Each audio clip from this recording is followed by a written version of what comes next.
আসসালামু আলাইকুম ওয়া রাহমাতুল্লাহি ওয়া বারাকাতুহু। আশা করি আল্লাহর রহমতে সবাই ভালো আছেন।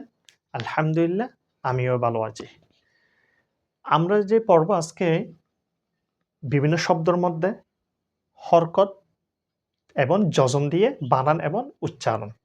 তাহলে আমি যখন পড়ার সময় একটু খেয়াল করবেন কোনটা কিভাবে বলতেছি। তাহলে শুরু করা যাক। বিসমিল্লাহির রহমানির রহিম।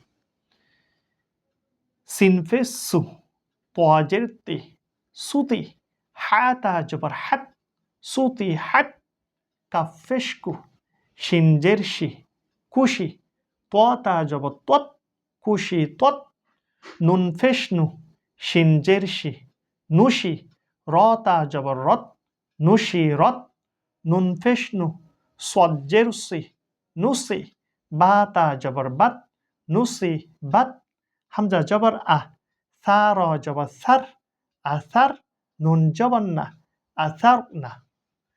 আজকে তাহলে এতটুকু পর্যন্ত। এরপর থেকে ইনশাল্লাহ আমরা আগামী ভিডিওর মধ্যে পড়ব। আপনারা যারা আমার এই পড়াগুলো শিখবেন, দেখবেন, ওরা কিন্তু অবশ্যই লাইক দিবেন, কমেন্ট করবেন, নিজে দেখে আরেকজনকে দেখার সুযোগ করে দিবেন। কেউ যদি মোবাইলের মধ্যে যদি আনতে যদি না জানে, সাবস্ক্রাইব করতে না জানে, ফেসবুকে দেখতে না জানে, তখন কিন্তু ওকে আপনারা একটু সহযোগিতা করবেন। আরেকজনকে শিখিয়ে দিবেন কিভাবে দেখবে। আল্লাহ হাফেজ। আসসালামু আলাইকুম ওয়া রাহমাতুল্লাহি ওয়া বারাকাতুহু।